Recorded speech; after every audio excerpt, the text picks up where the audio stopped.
Así inicia ese noticia en profundidad. Qué placer acompañarles. Soy Tatiana Pérez y les saludo desde nuestra sede central en Caracas, en Venezuela. A partir de este momento, en la próxima hora, tenemos 3 temas que son noticia. Como siempre, los presentamos en titulares. Aquí están. En Noticia Ecuador. Este martes el amotinamiento en 3 cárceles del país deja hasta el momento 62 internos muertos. Enfrentamientos entre bandas, dicen las autoridades penitenciarias. Masacre cometida por la fuerza pública, denuncian organizaciones de derechos humanos. Tenemos esta trágica radiografía y profundizamos en ella. En Noticia Bolivia, por 3 artículos de la recién promulgada Ley de Emergencia Sanitaria, el gremio médico mantiene un paro indefinido. Para el gobierno se trata de una acción política para tratar de desestabilizar el país en momentos en que se lucha en la contención de la pandemia. ¿Por qué esta ley consensuada es después rechazada? Vamos a analizarlo. Y en Noticia Colombia, en un avance sustancial para la justicia y la verdad, 10 generales en retiro son llamados por la Jurisdicción Especial para la Paz. Deberán responder por ejecuciones extrajudiciales cometidas en los batallones en donde eran comandantes. Dieron ellos la orden de asesinar a civiles para hacerlos pasar por guerrilleros. Vamos a contárselos. Noticia casi comienza. Bienvenidos, bienvenidas.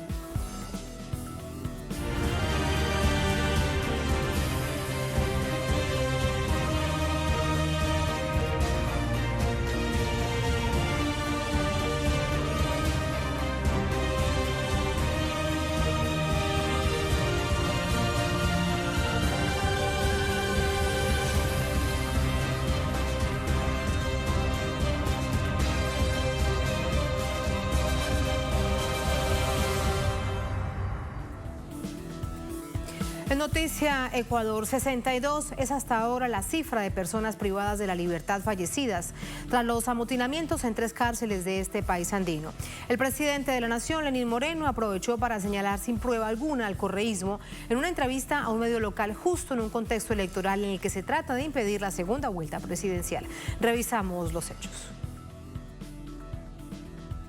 La Comandancia General de la Policía Ecuatoriana informó que las acciones de violencia se registraron en el Centro de Privación de Libertad Zonal 8, ubicado en la provincia de Guayas, el Centro de Rehabilitación Social, ubicado en provincia de La Suay, y el Centro Penitenciario del Centro Norte de Cotopaxi.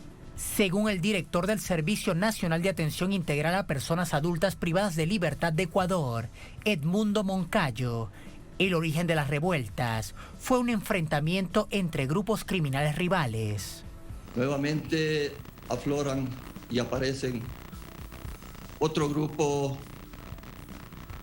otra organización delictiva que une esfuerzos por tomar el liderazgo que dejó un ciudadano que lastimosamente fue abatido en la ciudad de Manta en el mes de diciembre. Todos nosotros en ese momento esperábamos una reacción inmediata. Sin embargo, la reacción ha demorado. Ha demorado, es la que se ha producido el día de hoy. 2 grupos tratando de encontrar un liderazgo delictivo al interior de los centros de privación de la libertad. Moncayo señaló que varios de los 800 policías desplegados para controlar la situación resultaron heridos, sin aún precisar la cifra. Estamos trabajando en este momento para poder determinar que nuestra hipótesis tenga las premisas fuertes que nos ayuden a que Fiscalía Nacional pueda tener la mayor información que permita poner a órdenes de las autoridades judiciales a quienes idearon esta acción. Asimismo, el director del organismo confirmó un déficit de casi 70% de agentes de seguridad para controlar a las 38.000 personas privadas de libertad en el país, lo cual significa que un guía debe cuidar, en promedio, a 27 reclusos en cada una de las 48 cárceles, panorama que ya se había advertido en 2020.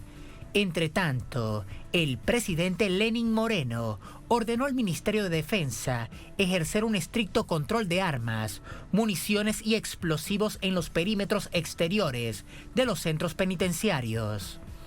Esta situación se suma a la tensión en Ecuador en torno a las denuncias del candidato presidencial Andrés Arauz sobre los intentos de golpe a la democracia por parte de la Fiscalía y la Contraloría de la Nación.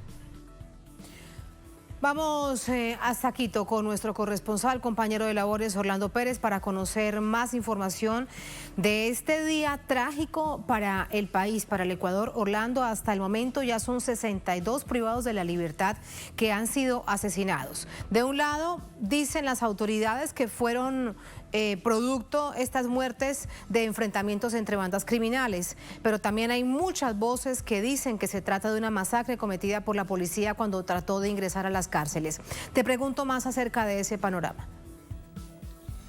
Claro que sí, Tatiana, audiencia de América Latina, buenas noches. Lastimosamente desde Ecuador tenemos que indicar esta serie de acontecimientos dolorosos, trágicos y además escalofriantes, porque lo que sí es verdad, Tatiana y amigos de América Latina, es que en redes sociales y en grupos de WhatsApp han circulado imágenes impresionantes que no explican a cabalidad lo que el director del Servicio Nacional de Atención Integral, el general Edmundo Moncayo, señaló en la rueda de prensa además en la que él apareció nervioso, prácticamente a punto de llorar, sin poder explicar a cabalidad todo lo ocurrido, lo cual prueba dos cosas que se han discutido ya, como digo, en espacios de reflexión y de debate de estos temas. Del uno, no tenía la cabal comprensión de todo lo ocurrido, y por otro lado, no informó adecuadamente qué exactamente ocurrió. Porque de lo que se ve, de lo que se aprecia y de lo que se filtra en redes sociales y en grupos de WhatsApp, la mayoría de los muertos, de los asesinados, no son precisamente por los enfrentamientos entre los grupos delictivos o bandas criminales, como él señaló. Pues parecería, y esto lo denuncian incluso familiares cercanos de las víctimas, de los heridos, de algunos que han podido salir a clínicas o hospitales para ser atendidos, buena parte de esos asesinados, de esos fallecidos, serían producto de la balacera con la cual intentaron aplacar el amotinamiento de parte de la policía. Es decir, efectivamente había una acción policial que podría haber derivado en ese número alto de personas asesinadas. Y por otro lado, me parece que también esto da cuenta de una situación que se ha venido discutiendo, y algunos expertos en derechos humanos, expertos en acciones en temas de orden criminal, señalan es que el gobierno de Lenín Moreno Garcés, conocedor, al estar al tanto de lo que ocurría en las cárceles, no tomó las medidas adecuadas. Es más, en mi cuenta de Twitter yo había publicado una investigación que se hizo en agosto del año pasado, donde ya se demostraba lo que se decía en el reporte inicial. Se redujo un 70% el control por parte de inspectores o de guías penitenciarios, lo cual efectivamente facilitó para que algunos grupos pudiesen actuar dentro de las cárceles con mayor impunidad, con mayor facilidad para hacer lo que efectivamente el día de hoy ocurrió, es decir, amotinamientos coordinados en 3 cárceles del país. En Guayas, con el saldo de 21 fallecidos, en Cotopaxi, en la ciudad de La Tacunga, con 8 fallecidos, y en Azuay, que es lo más grave y lamentable, la tercera ciudad del país, con 33 fallecidos. Esto da cuenta efectivamente de que algo no funciona adecuadamente, y lo más lamentable es que el presidente Lenín Moreno Garcés, cuando responde a las preguntas y en vez de dar certezas y dar datos de la realidad, dice que él no dudaría de que el correísmo esté detrás de esto, porque ya lo hizo en octubre del 2019. Esta declaración efectivamente provocó la reacción de los líderes dirigentes, asambleístas de la Revolución Ciudadana, empezando por el expresidente Rafael Correa, porque efectivamente cada acontecimiento que ocurre en el Ecuador, cada situación grave de esta naturaleza, para el presidente Lenín Moreno Garcés solo tiene un responsable, y es el correísmo. Pero él ya lleva 4 años en el gobierno, y también ha dado lugar a pensar hasta dónde lo que se denomina austericidio es efectivamente la causa no solamente de esto en el campo penitenciario, sino también en los hospitales y en el servicio público de educación, es decir, la reducción considerable de funcionarios tanto para atender la salud, la emergencia sanitaria, la pandemia y también para resolver los problemas de la educación de los ecuatorianos, Tatiana. Muchísimas gracias, Orlando. Todos estos hechos que nos cuenta los vamos a sumar de inmediato al análisis. Muy buenas noches. Gracias a ustedes, un abrazo. Muy buenas noches. José Serrano es asambleísta nacional del Ecuador, nos acompaña también desde Quito, la capital. Asambleísta, ¿cómo está? Buenas noches. Gracias, buenas noches, un gusto saludarlos. Muchísimas gracias, asambleísta. Hay distintas hipótesis, como hemos visto en las últimas horas después de esta situación tan trágica. Se confirma por parte de las autoridades 62 internos que han sido asesinados en 3 cárceles del país. ¿Usted qué cree en el marco de estas hipótesis? Porque serán las investigaciones judiciales, ojalá que las haya, que sean profundas, que se dé ese momento de verdad. Pero hasta ahora, según los hechos, ¿qué cree usted que fue lo que sucedió? Bueno, en realidad más que creer es una serie de acciones y de omisiones que ha venido cometiendo el gobierno y sobre todo los funcionarios que han estado a cargo de la seguridad ciudadana y del sistema de rehabilitación social en el país. Como por ejemplo el gravísimo error, yo diría un error histórico, que cuando el presidente de la República, cuando el presidente Moreno eliminó el Ministerio de Justicia en el año 2018 y en el año 2019 desapareció el Ministerio del Interior. Entonces, con esto el Ministerio de Justicia, que además era la instancia gubernamental de ese nivel, que estaba al frente de los centros de rehabilitación social, ahora se generó una especie de dirección, una especie de secretaría, que lo único que hace en realidad es administrar la alimentación y administrar también, podríamos decir, la custodia de los privados de libertad, pero las políticas de rehabilitación social, de rehabilitación penitenciaria desaparecieron en el país una vez que se eliminó el Ministerio de Justicia. Y obviamente el Ministerio del Interior, cuando desaparece el Ministerio del Interior, deja de ser la seguridad ciudadana una prioridad para el gobierno y obviamente fusiona nuevamente con las instancias que manejan los aspectos políticos, las relaciones con los gobiernos locales. En otras palabras, lo que ha hecho el gobierno simplemente es destrozar al país en torno a la seguridad ciudadana. El gobierno de Lenín Moreno lo que ha hecho es destruirle al país en materia de seguridad ciudadana y en materia también de rehabilitación social. Pero hay que ir mucho más allá de eso, porque esto no solamente es una responsabilidad del actual presidente de la República. Sus ministros de gobierno y de interior han jugado un papel protagónico en esta nefasta administración. Tanto el ministro Navas, cuando murieron los periodistas asesinados en la frontera norte. Luego de eso llegó la exministra Romo, quien fue censurada justamente por haber presidido, estar al frente del ministerio, que torturó, incluso asesinó y al mismo tiempo persiguió a ciudadanos que protestaban por acciones nefastas, por políticas nefastas que se tomaron en octubre del 2019, y se olvidó de la delincuencia. Y la delincuencia pasó a ser manejada directamente por los delincuentes que estaban en las cárceles, básicamente por una organización criminal que en el Ecuador se conoce como los choneros. Esta organización criminal no solamente se ha tomado las cárceles, y esto es lo grave de lo que está sucediendo en el país, que lo que hoy, que no es un tema fuera de contexto o aislado, no es el asesinato de 67 ciudadanos o reos o privados de la libertad en las cárceles del Ecuador lo que nos debe llamar solamente la atención, sino es en realidad el estado de caos que esto le va a poner y al mismo tiempo de inseguridad que le pone a todo el país, porque estas muertes van a producir hechos de violencia también en las calles y en los barrios del Ecuador.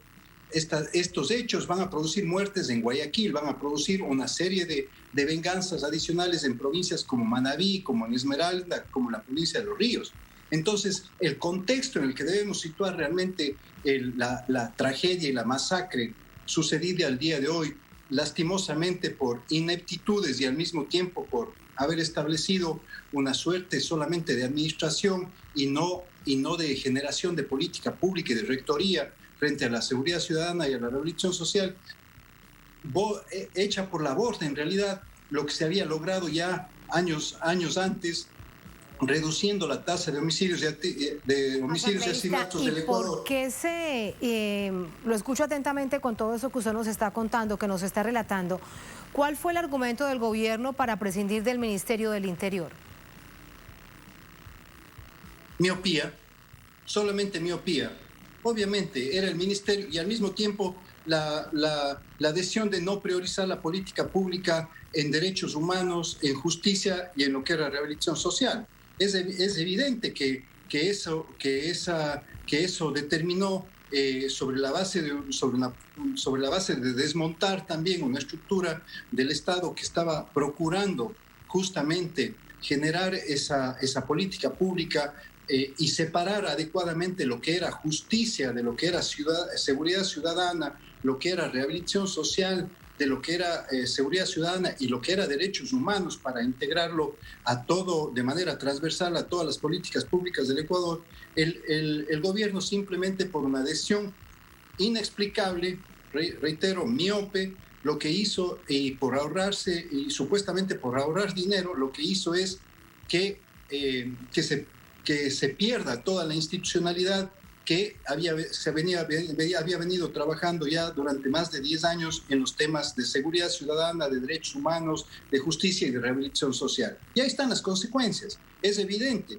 Esta masacre que se da el día de hoy solamente refleja una situación que un secreto a voces que se conoce, que las cárceles en el país están manejadas por las grandes organizaciones criminales que trafican con droga y al mismo tiempo que están involucradas en trata de personas y en todos los delitos que uno se puede imaginar, y esta banda de los choneros, pero al mismo tiempo hay un elemento consustancial en este sentido, y es lo que viene sucediendo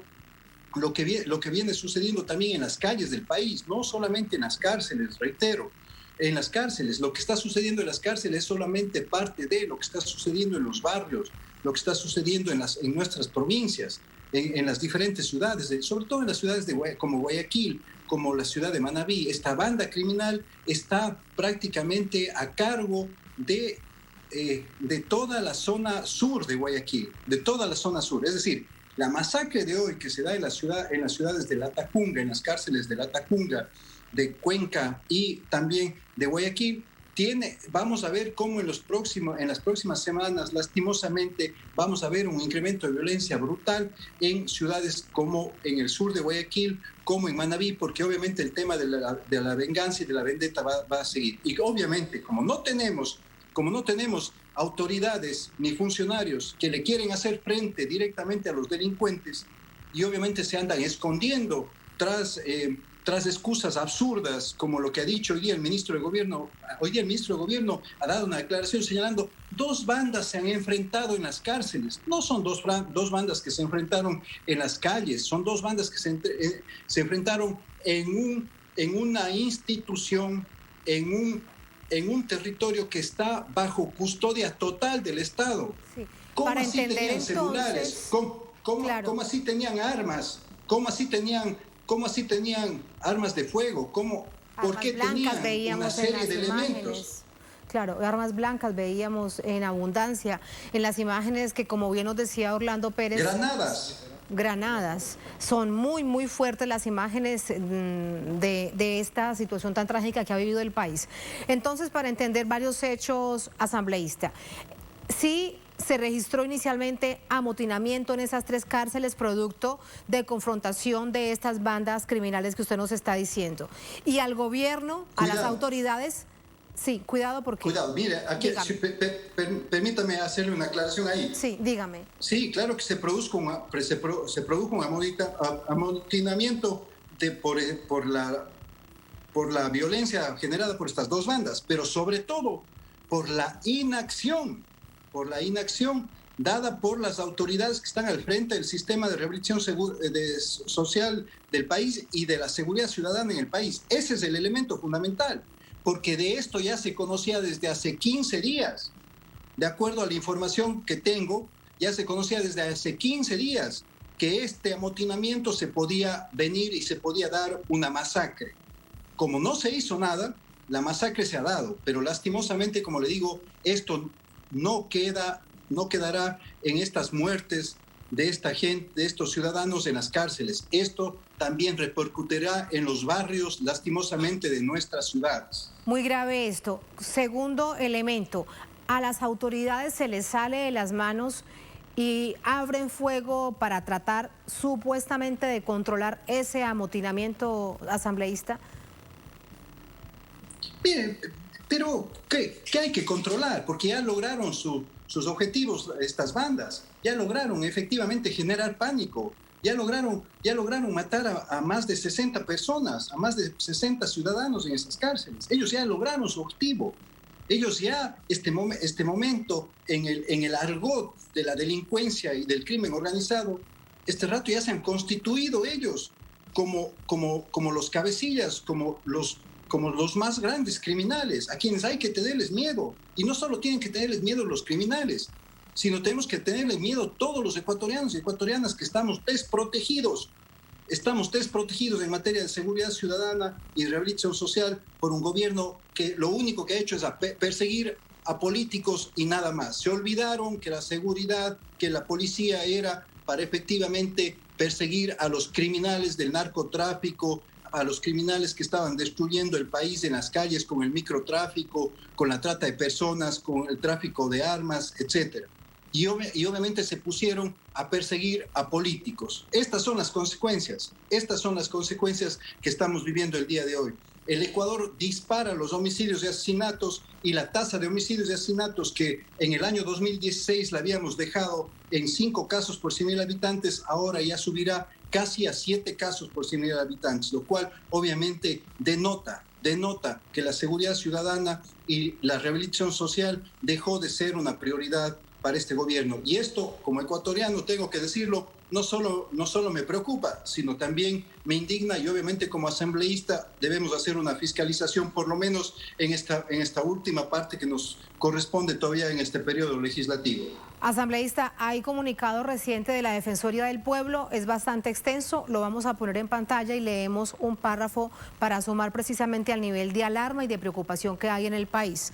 Urgente, Ecuador condena la violencia y la inseguridad que vive el país, es la Defensoría del Pueblo. Dice, Defensoría del Pueblo de Ecuador condena la violencia y la inseguridad que vive el país y que se evidencia en la crisis del sistema carcelario. En una parte dice esto: una vez más, el país es testigo de sangrientos episodios de violencia al interior de varios centros de privación de libertad, en donde resulta inadmisible la cantidad de armas letales y no letales, así como la existencia y funcionamiento de teléfonos celulares que causan estos niveles de violencia. En los últimos años se ha visto un incremento exponencial de la violencia social, estoy leyendo la parte que está con el recuadro rojo, e intracarcelaria en el país. El resultado ha sido el aumento de delitos como sicariato, asesinato, violencia sexual, los cuales se ordenan desde las cárceles y al interior de estas, amotinamientos en diferentes centros de privación de libertad que han cobrado decenas de vidas de varias personas, situación que lamentablemente es una constante. En el último año se han registrado cerca de 1.100 muertes violentas en las calles del país y 103 asesinatos en centros de internamiento, aumentando la estadística en cerca de un 17% en relación a los años anteriores. Esta preocupación, ese pronunciamiento de la Defensoría del Pueblo va en consonancia asambleísta con esa preocupación y esa alarma internacional que usted nos está contando. Ahora, con respecto a la postura del presidente Lenín Moreno, en una entrevista a un medio local, él de nuevo insinúa que es el correísmo quien estaría detrás de ello. ¿Cuál es su opinión? Mire, eso es una aberración. Eso no es más que una aberración. El día de ayer circulaba mientras tenemos un ministro de salud que está vacunando a su familia, en lugar de vacunar a los médicos o a los policías o a las Fuerzas Armadas o a los profesores que están en la primera línea de toda esta pandemia, está vacunando a sus familiares, ¿no es cierto? Acá resulta ser que ahora este hecho tan doloroso para el país, esta masacre que se acaba de producir en los centros de rehabilitación social, solamente se debe a que se desarmó, se destruyó, se despedazó las políticas de seguridad ciudadana y de rehabilitación social que el país venía llevando. El día de ayer, el presidente de la República se pronunciaba sobre un concurso de cocina que hay acá en el país, y puede hacerlo. pero hasta el día de hoy no le he escuchado que se pronuncie sobre el tema de las vacunas, o en realidad y obviamente el uso que le ha dado el ministro de Salud, pero tampoco he escuchado al presidente de la República que se pronuncie alrededor de lo que está sucediendo específicamente con las muertes violentas en el país. Concuerdo plenamente con lo que señala el defensor del pueblo. Las muertes violentas se han incrementado en el 17%, en un año nada más. Esto comienza a darnos la pauta nuevamente de que el país entra en una escalada de violencia, criminal, sobre todo por falta de acción de un gobierno que desechó y botó a la basura las políticas de rehabilitación social y al mismo tiempo de seguridad ciudadana. Y esto se evidencia con esta masacre que se acaba de dar, más de 1.100 muertes ya violentas se han dado el año pasado. Habíamos logrado llegar a menos de 1.000 muertes violentas, pero no solo en el año 2016. En el año 2016 habíamos logrado también que las muertes violentas por armas de fuego sean menos del 50% ya de las muertes violentas con arma blanca. Esto también fue un hecho importante. Sin embargo, ahora nuevamente se han disparado las muertes violentas por armas de fuego. Entonces aquí obviamente se puede echar la culpa al expresidente, se puede echar la culpa a los exministros que estuvimos en el gobierno del presidente Correa, pero aquí la responsabilidad de haber desestructurado y haber echado por la borda, al tacho, la basura, la política pública de seguridad ciudadana y de rehabilitación social es del presidente Moreno y también lastimosamente, tengo que señalarlo así, los ineptos ministros y ministras que él ha tenido al frente del interior de gobierno y también del sistema de rehabilitación social. Y ahora que se realmente realicen investigaciones profundas, porque los familiares de todas estas personas son víctimas además de una situación muy trágica para el país y merecen además justicia y por supuesto verdad, como en cualquier caso. En este momento más de 60 personas hasta ahora confirmadas como muertas en este llamado amotinamiento en el país. Asambleísta, muchísimas gracias por sus reflexiones. Muy buenas noches. Muchas gracias. Muchas gracias a usted. Así nos vamos a la primera pausa en esta emisión de Es Noticia. Al volver en Noticia Bolivia, por 3 artículos de la recién promulgada Ley de Emergencia Sanitaria, el gremio médico mantiene un paro indefinido. Para el gobierno se trata de una acción política para tratar de desestabilizar el país en momentos en que se lucha en la contención de la pandemia por COVID-19. ¿Por qué esta ley consensuada es después rechazada por este gremio de la salud? Vamos a verlo al volver en Es Noticia.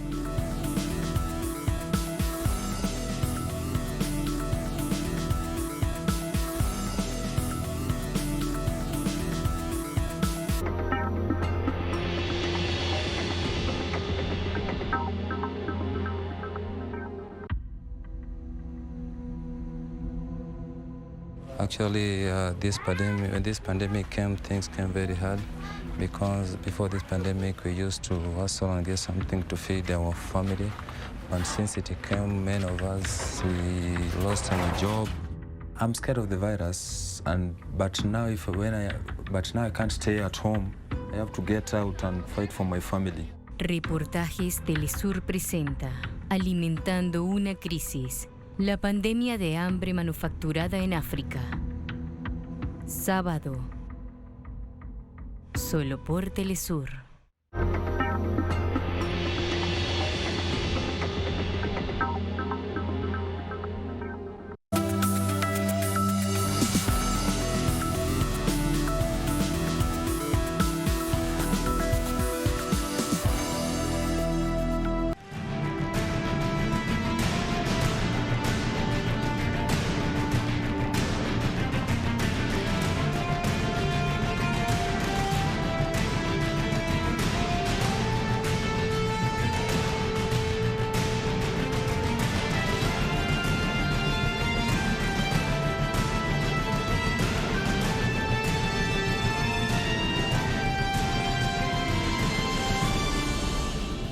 En Noticia Bolivia, continúa el paro nacional de médicos en plena pandemia y con un plan de vacunación en proceso.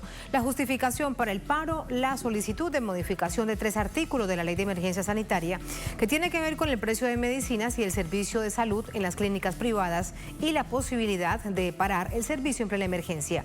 Pero no todo el sector médico apoya este paro.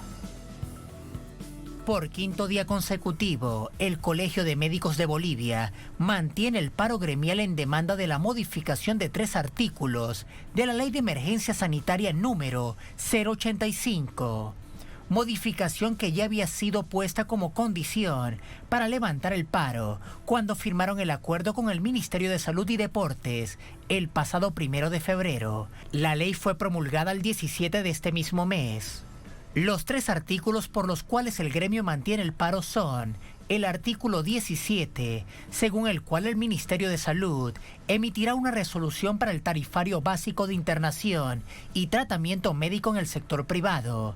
En este artículo, los médicos exigen agregar que la resolución estará sujeta a una reglamentación mediante un decreto supremo, algo para lo cual ya han sido llamados por el gobierno. El segundo artículo motivo de discordia es el 19, en el cual se prohíbe la suspensión de servicios de salud durante la emergencia sanitaria, específicamente si la suspensión es motivada por paros, protestas o jornadas académicas. El Colegio de Médicos rechaza esta redacción y exigen que el artículo no especifique las consecuencias posibles para una eventual suspensión de servicios, aunque esto dejaría un vacío difuso en la redacción de la ley, susceptible de cualquier interpretación.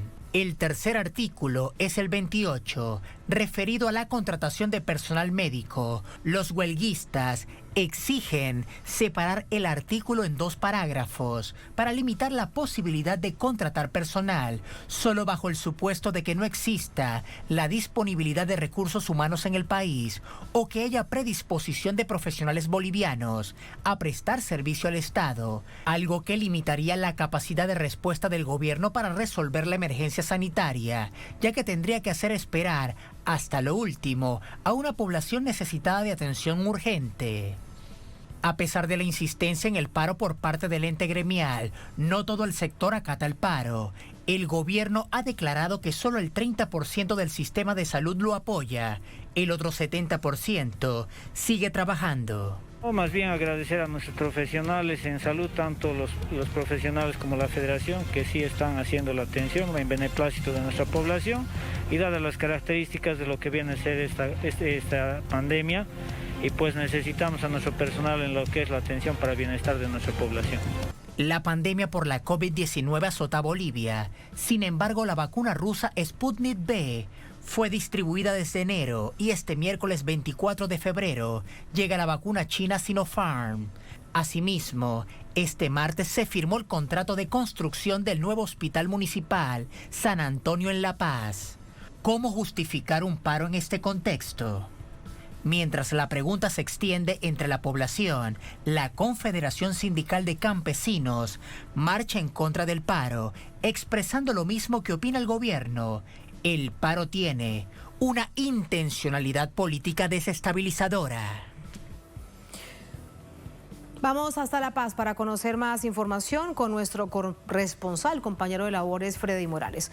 Hola Freddy, muy buenas noches. ¿Cuáles son los efectos hasta el momento de este paro de parte de este gremio de la salud? Pero sin duda hay que recordarlo, en plena pandemia, un paro de labores del sector de la salud.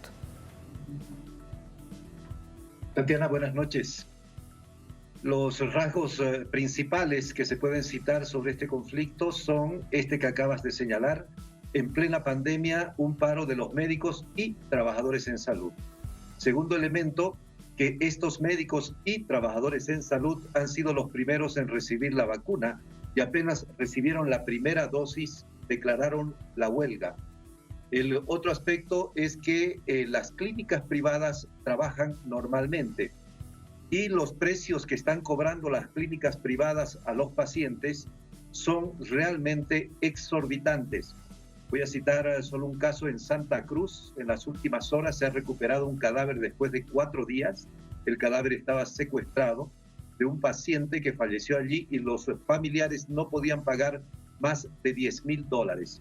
Normalmente las clínicas privadas exigen a los familiares un depósito de 20 a 50.000 dólares para atender un caso de COVID. Sobre todo esto es que la ley quiere normar y poner algunos frenos, Tatiana. Y a esto es a lo que aparentemente se están oponiendo los médicos con el apoyo de los trabajadores en salud. Efectivamente, la huelga no es total, el paro no es total, pero sin embargo provoca mucho malestar y mucha incertidumbre sobre todo. Freddy, pero es que las cifras son impagables. ¿Quién tiene 20.000 o 50.000 dólares en el banco, en la casa, debajo de la almohada para pagar por un paciente? Son impagables, Tatiana, y han llegado al extremo una denuncia de este fin de semana que acabamos de pasar. Nacional del Pueblo, en que ya no solamente las clínicas para exigir el pago del total de la deuda por el fallecimiento de un paciente, ya no solamente se quedan con el cadáver durante varios días, no lo entrega el cadáver, sino que han procedido a secuestrar a familiares, a tenerlos encerrados dentro de la clínica sin alimento. Hubo un operativo este fin de semana, Tatiana, aquí en la ciudad de La Paz, en una clínica en la zona de Miraflores, en pleno centro de La Paz, un operativo de derechos humanos. Freddy, ¿nos escuchas? Hola, ¿sí, Tatiana? Sí, adelante, Freddy, te perdimos en la comunicación por unos segundos, adelante. Sí, te decía entonces que hubo un operativo aquí en la ciudad de La Paz este fin de semana de derechos humanos, de la Defensoría del Pueblo y de la propia boliviana para familiar de una persona que había perdido a ese familiar precisamente y no podía pagar la cuenta que le habían extendido. Tuvo la fuerza pública que intervenir para rescatar a esa persona que había sido secuestrada. Una nueva forma del cobro de tarifas en las clínicas privadas en Bolivia, según la propia Defensoría del Pueblo. Pero, Tatiana, hay una situación que es realmente llamativa y se puede percibir a través de la pantalla de Telesur. Este es un comunicado del Colegio Médico de Bolivia. Este es el logo, dice Colegio Médico de Bolivia. Apenas concluyó la negociación con el gobierno el 1 de febrero, por las redes sociales se distribuyó impreso en blanco y negro. Dice logros de las negociaciones del Colegio Médico de Bolivia con el gobierno a través del Ministerio de Salud. Artículo 28, contratación de personal. Se incluyó que procede la contratación de recursos humanos siempre y cuando no haya disponibilidad de recursos humanos en el país. Se añade la abreviación simplificación de requisitos establecidos en el párrafo y concluye: por tanto, no afecta en lo más mínimo a los médicos bolivianos, al contrario, puede constituir una importante ayuda. Otro comunicado que distribuyó con las redes del Colegio Médico de Bolivia, tras el acuerdo, artículo 17, medicamentos e insumos, se incluye una resolución ministerial sujeta a reglamentación mediante decreto supremo. Conclusión, lo que significa que la resolución ministerial 043 del 27 de enero queda sin efecto, ya que habrá un decreto supremo reglamentario en la cual trabajará el Colegio Médico. Y antes ya mostramos que es el convenio de 2 páginas firmado por el presidente del Colegio Médico de Bolivia y por los presidentes o representantes de los colegios médicos departamentales. De modo que es absolutamente incomprensible lo que está pasando con las organizaciones médicas. La única bueno, ahora no están exigiendo la modificación de 3 artículos, están exigiendo la anulación de toda la ley y se niegan a participar en las invitaciones que ha hecho el gobierno y la Asamblea Legislativa para que participen de la reglamentación de esta ley. Exigen que se anule toda la ley y el conflicto se mantiene inalterable hasta el momento. Es muy baja la atención allí donde algunos médicos y algún personal de salud ha decidido no acatar la huelga. Este dato adicional: mañana por la madrugada llegan a Bolivia 500.000, medio millón de dosis de vacunas. Es la vacuna china, la Sinopharm. Y los médicos y los trabajadores de salud están convocando a la huelga. Son 5 días ya que están en paro dicen que van a mantener este paro en algunos sectores hasta el 28 de este mes y en La Paz dicen que lo mantendrán de forma indefinida, cuando este es el personal que debe aplicar la vacuna y que en alguna parte de este personal ya la recibió por lo menos en la primera dosis. Tatiana. Es, como bien lo has dicho, incomprensible esto que está sucediendo. Muy detallada la explicación que nos has entregado, Freddy. Como siempre, muchas gracias. Son hechos que vamos a ir de inmediato con el análisis. Gracias, Freddy. Muy buenas noches. Buenas noches. Para ello nos acompaña Elizabeth Morales, asambleísta por el Departamento de La Paz. Asambleísta, ¿cómo está? Muy buenas noches, bienvenida. Muy buenas noches, Tatiana. Un gusto saludar. Un saludo a todos desde Bolivia, La Paz, Bolivia. Muchísimas gracias.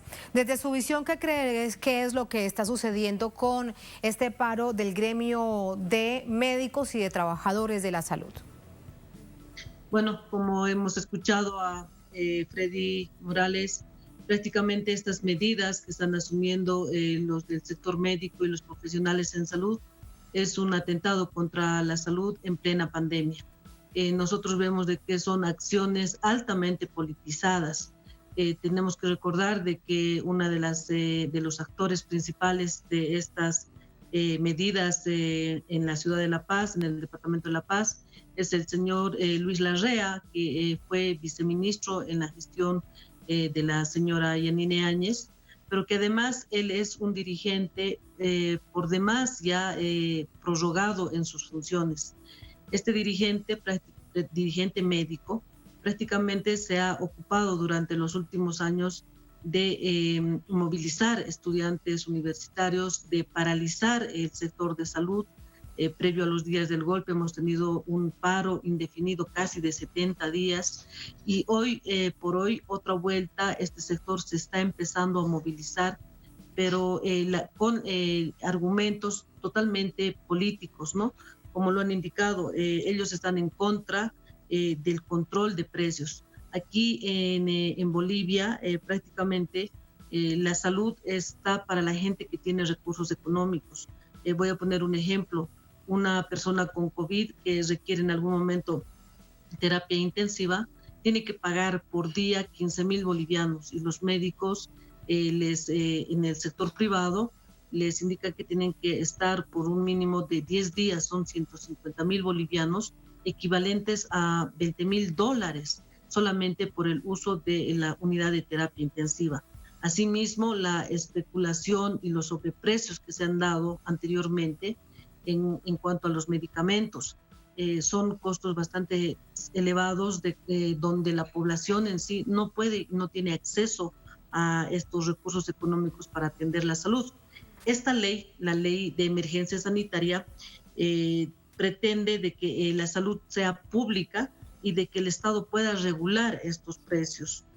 Otro de los aspectos que el sector médico está solicitando el anular esta ley es porque están vetando la política pública y como lo han indicado, estamos a inicios de realizar una campaña de vacunación masiva para toda la población, una vacunación contra el coronavirus y es este sector que se pone de manera intransigente para iniciar sus paros y sus huelgas.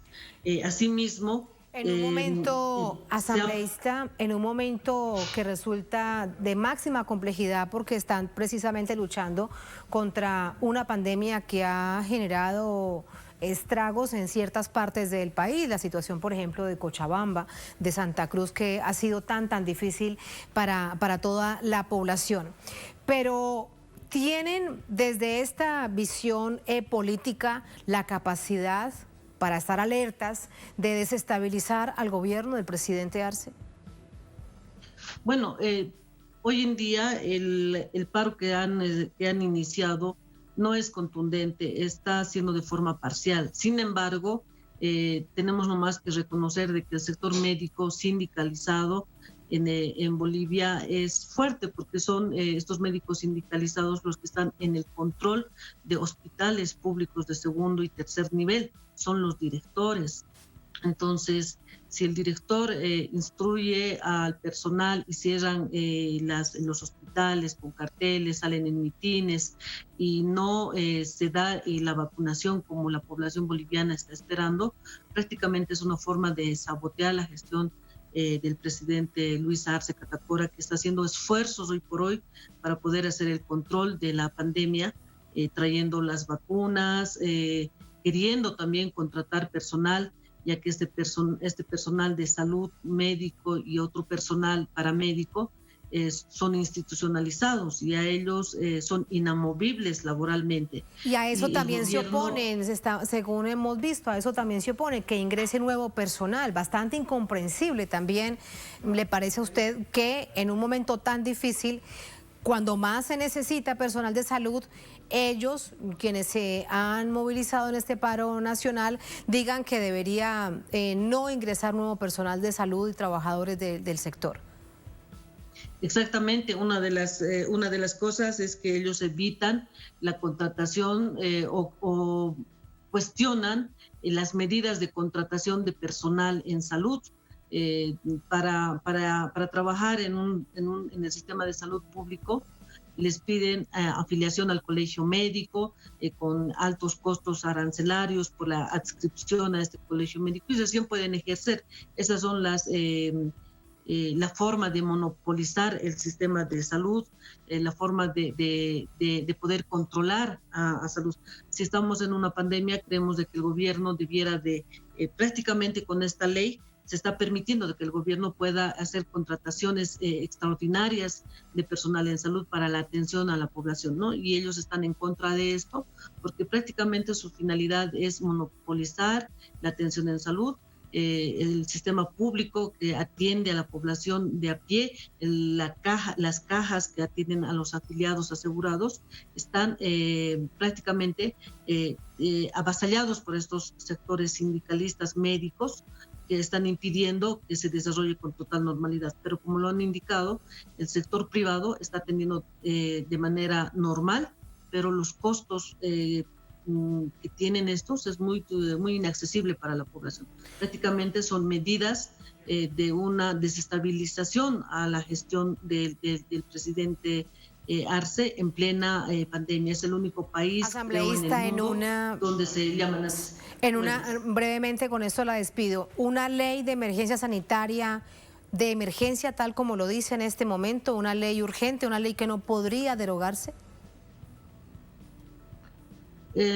No, pues ellos están pretendiendo hacer una pugna política de poder con el presidente, haciendo una serie de manifestaciones, una serie de convulsiones sociales. Lo que ellos pretenden es convulsionar el país, es empezar a generar una situación de inestabilidad. Ayer han habido ya intentos de ingresar a la Plaza Murillo, se han articulado algunos sectores radicales de la ultraderecha que están empezando a movilizarse a título de que tienen que derogar esta ley sin socializarla como debería de ser, sin poner en conocimiento de los alcances, la magnitud y la importancia de esta ley para toda la población boliviana. Asambleísta, muchísimas gracias por ese análisis. Muy buenas noches. Hasta luego. Muchísimas gracias. Así vamos a la última pausa en esta emisión de Es Noticia. Al volver en Noticia Colombia, en un avance sustancial para la justicia y la verdad, 10 generales en retiro son llamados por la Jurisdicción Especial para la Paz por el Tribunal de Justicia Transicional. Estos generales deberán responder por ejecuciones extrajudiciales cometidas en los batallones en donde eran comandantes. Dieron ellos la orden de asesinar a civiles para hacerlos pasar por guerrilleros, por insurgentes. Vamos a verlo al volver en Es Noticia.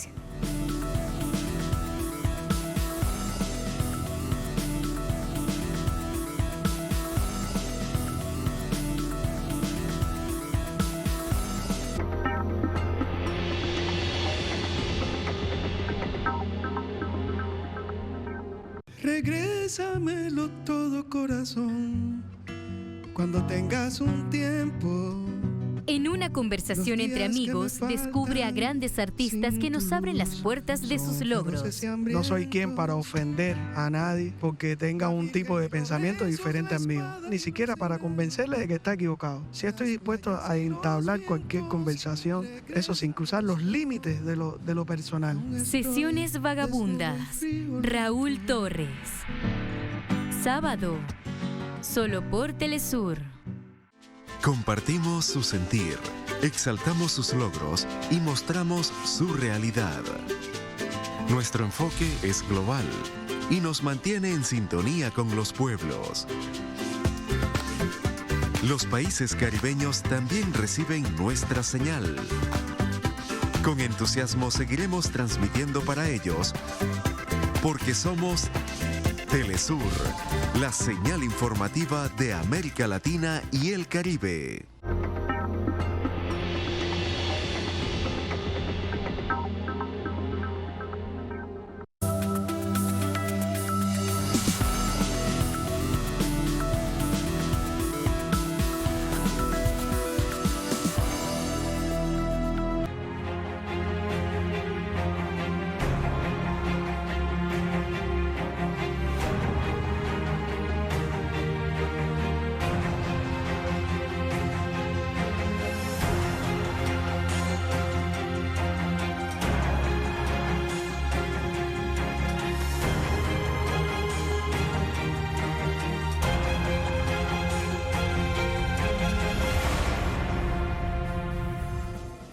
En Noticia Colombia, la Jurisdicción Especial para la Paz avanza en las investigaciones sobre uno de los episodios más dolorosos para el pueblo colombiano. 10 generales del ejército en retiro fueron citados a rendir testimonio sobre las ejecuciones extrajudiciales ocurridas cuando tenían a cargo batallones durante el gobierno del presidente Álvaro Uribe. Vamos a verlo. La JEP citó a declaración a 10 altos mandos del ejército colombiano por su vinculación con los falsos positivos, el oscuro proceder de las fuerzas militares entre 2002 y 2008. Civiles eran asesinados y presentados como guerrilleros muertos en combate. Ese accionar de los uniformados se recompensaba con beneficios laborales, según decreto emitido por el Ministerio de Defensa, cuando Álvaro Uribe Vélez era el presidente, periodo en que, según la misma JEP, por lo menos 6.402 colombianos fueron víctimas del Estado. Uno de los citados es el comandante del ejército entre febrero de 2006 y noviembre de 2008, Mario Montoya, investigado con base en comparecencias de 11 militares en las que salió a relucir su nombre, así como en 7 informes en los que se le menciona en torno a los falsos positivos, 2 emitidos por la Fiscalía y el resto por organizaciones sociales y colectivos jurídicos. El general Mario Montoya es el mentiroso más grande que puede existir. O sea, y yo pienso que la vergüenza más grande para el ejército. Y a él le pagaban, y él tenía su sueldo, y él todo lo hacía por dinero, todas sus actividades dentro de la organización fueron por dinero. Entonces, esas eran las políticas de Mario Montoya. A mí no me traigan capturado, délos de baja, délos de baja, délos de baja. Y si no había baja, mire a ver cómo hacen. Esas eran las palabras de él. En 2016, la Fiscalía estuvo a punto de imputarle cargos a Montoya por 7 ejecuciones extrajudiciales. Sin embargo, la sentencia nunca llegó. Hace exactamente un año se negó a dar su versión en la JEP sobre estos hechos, recurriendo al derecho de guardar silencio. Las víctimas lo señalan en al menos 2.400 casos, principalmente en la región del Catatumbo, en norte de Santander. Otro de los llamados por la JEP es el general retirado Paulino Coronado, excomandante de la Brigada 30, mencionado en 32 informes durante su mando, también en norte de Santander, que concentra cerca del 60% de los casos de falsos positivos. Asimismo, deberá rendir cuentas el general retirado Emilio Torres Ariza, ex jefe del Estado Mayor de la Brigada 16, señalado en la investigación por 246 ejecuciones extrajudiciales en el departamento de Casanare y 167 en Arauca, bajo su comandancia. El más reciente informe de la Fiscalía colombiana revela que aproximadamente el 76% de estos delitos quedarán en la impunidad. Es decir, únicamente el 24% de los casos llegaron a la justicia ordinaria. El Tribunal para la Paz busca contra todo pronóstico revertir esa cruel realidad para llevar verdad y justicia a los familiares de las víctimas. Vamos a entrar con el análisis. Nos acompaña para ello Lina Hurtado Valero, es abogada del equipo de justicia transicional de la ONG Comité en Solidaridad con los Presos Políticos, es abogada de víctimas, nos acompaña desde Bogotá. Abogada, muy buenas noches, ¿cómo está? Cordial saludo, Tatiana. Muy bien, ¿cómo están ustedes? Muchas gracias. Abogada, hay una pregunta que ronda de una manera permanente desde que se conoció ese horror que significaron las ejecuciones extrajudiciales en Colombia, y es quién dio la orden. Dentro de esta nueva investigación, este avance que hace la Jurisdicción Especial para la Paz, ¿se va a encontrar eso? ¿Quién dio la orden de ejecutar a civiles para hacerlos pasar por guerrilleros caídos en combate? Bueno, gracias, Tatiana. Esta es una pregunta que desde las organizaciones de derechos humanos y desde las víctimas hemos venido repitiendo durante años. ¿Quién dio la orden? Creemos que esto es sumamente importante, llegar a los máximos responsables, y es por esto que se ha venido apoyando a la Jurisdicción Especial para la Paz. Ustedes, para hacerle un pequeño contexto a la audiencia, ustedes saben que este tribunal se creó un poco después de la firma del acuerdo de paz, con el objetivo de investigar, juzgar y sancionar a los máximos responsables del conflicto armado interno. Recientemente, esta semana, se dio a conocer una decisión que se profirió el pasado 12 de febrero por la Sala de Reconocimiento de Verdad y Responsabilidad de la Jurisdicción Especial para la Paz. Con este auto se dio a conocer la ronda o la estrategia de priorización que ha utilizado la Jurisdicción Especial para la Paz en el marco del caso 003 sobre muertes presentadas ilegítimamente como dadas de baja en combate, o lo que se ha mal denominado falsos positivos. Este auto, como lo mencionaban en el contexto, es sumamente importante porque empieza a mostrarnos cómo esta jurisdicción especial empieza a esclarecer algunos de los datos. Inicialmente, como lo mencionaban, se puede ver que hay un cambio en las cifras que se manejaban oficialmente al interior del gobierno, mientras que la Fiscalía General de la Nación hablaba de alrededor de 2.200 casos. Ya la Jurisdicción Especial para la Paz habla en este momento de una cifra de 6.402 víctimas. Esto inclusive es mayor a lo que las mismas organizaciones o la Plataforma de Derechos Humanos habíamos denunciado en otras oportunidades, aunque cercana. Nosotros, por ejemplo, desde la Coordinación Colombia-Europa-Estados Unidos hablábamos de una cifra cercana a 5.700 víctimas. Y bueno, lo importante es quién dio la orden y quién dio la orden en muchos eslabones, ¿no? Desde quién dio la orden políticamente y quién dio la orden propiamente desde las fuerzas militares, desde los agentes del Estado. Con la Jurisdicción Especial para la Paz hay una ventaja, ¿no? Todo el acuerdo de paz se creó para que precisamente las víctimas estuvieran en la centralidad y se conocieran y se reconocieran algunos de los derechos fundamentales de ellos. Entre estos está el de conocer la verdad. Como este acuerdo permite o da ciertas concesiones y ciertos beneficios a los militares que se sometan a él, y no solo a los militares, sino a todos los actores del conflicto armado, también guerrilla, agentes del Estado y demás, da ciertos beneficios. Entonces la gente, y en especial acá en el caso que nos convoca de ejecuciones extrajudiciales, los militares han empezado a contar cosas que no se sabían antes, y poco a poco se va esclareciendo la verdad. Sí, y sobre todo, abogada, permítame, le pregunto. La que tiene la competencia para analizar estos casos, Y concretamente lo que ha pasado, lo que ha venido sucediendo en esta estrategia de priorización que se hizo pública, es que se ha empezado a llamar primero a los eslabones más bajos de la cadena, a los militares de más bajo rango, para poco a poco ir ascendiendo. En este poco a poco, igual ya han pasado alrededor de más de 2 años y medio, ya se han empezado a identificar unas cabezas clave y unas regiones clave. Entre esas, precisamente, ya se han convocado a 10 generales y también se han priorizado 10 regiones. Entonces esperamos que con la jurisdicción se empiece a avanzar en estas responsabilidades.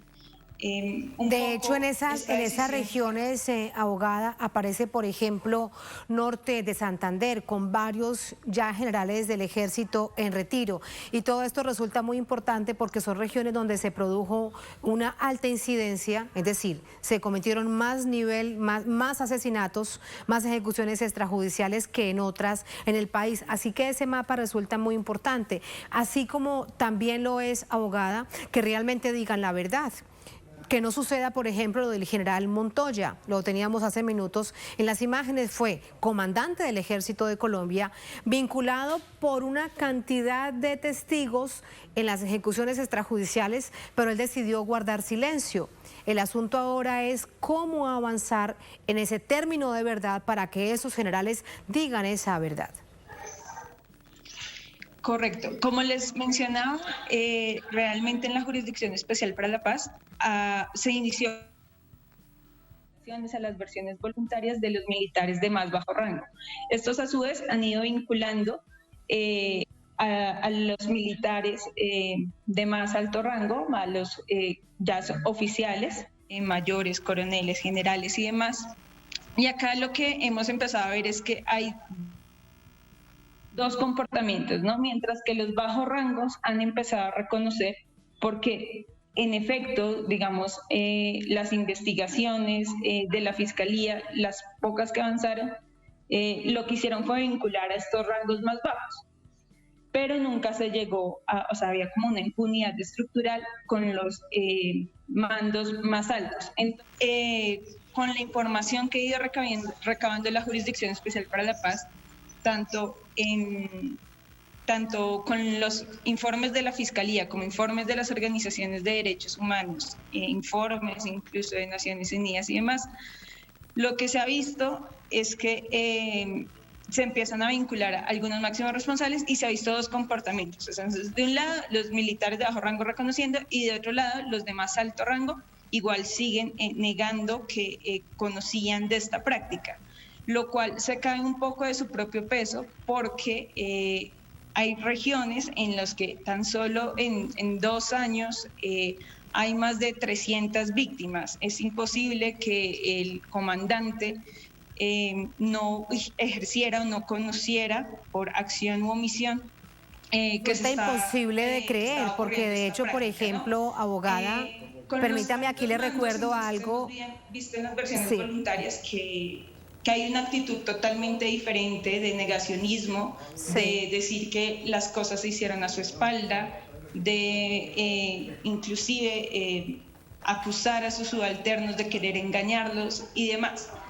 El caso de Mario Montoya es muy especial porque, por ejemplo... es que quería recordarle la cifra a la audiencia. Son 2.429 casos de falsos... Que desde más temprano, desde 2002, arrancó con más fuerza en esta práctica criminal. Básicamente, acá vemos algo muy, muy especial, y es que en Antioquia está la 4ª Brigada del Ejército, quien en ese momento estaba al mando de Mario Montoya Uribe. Pero no solamente esto, después de Antioquia, este señor pasa a ser comandante del Comando Conjunto Caribe en la costa, y precisamente ahí vemos también que ocurre exactamente lo mismo. Hay un incremento considerable en las bajas que se cometen en esta región.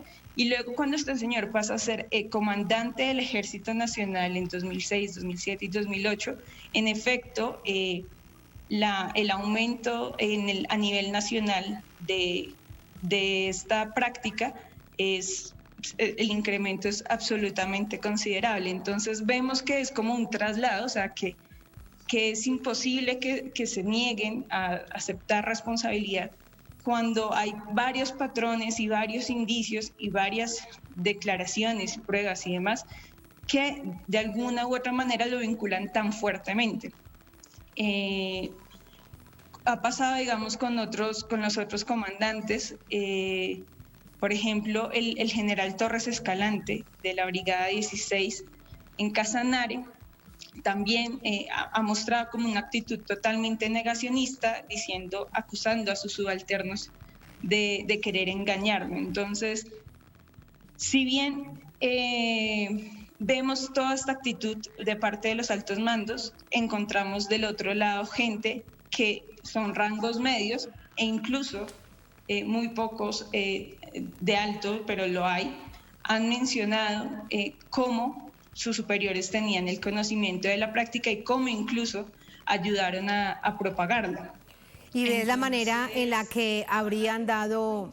Es la manera en la que habrían dado la orden. Abogada, lamentablemente se acaba el tiempo, debemos despedirla. Le agradecemos por entregarnos de manera tan detallada toda esta práctica nefasta para la población civil colombiana. Lo que quería decirles de manera rápida es que en el caso del general Mario Montoya, son, de acuerdo con lo que dicen las víctimas, señalan al menos 2.429 casos solamente de Mario Montoya, quien fue comandante del ejército en Colombia en los años del gobierno del presidente Uribe, como positivos bajo su mando, como comandante del Ejército de Colombia, una cifra que no se debe olvidar. Las víctimas exigen que así sea, 2.429. Abogada, gracias, muy buenas noches. Sí. ¿Los escucho? Sí, muchísimas gracias, abogada. Se nos acaba el tiempo, lamentablemente. Buenas noches. Muchísimas gracias. Buenas noches a usted.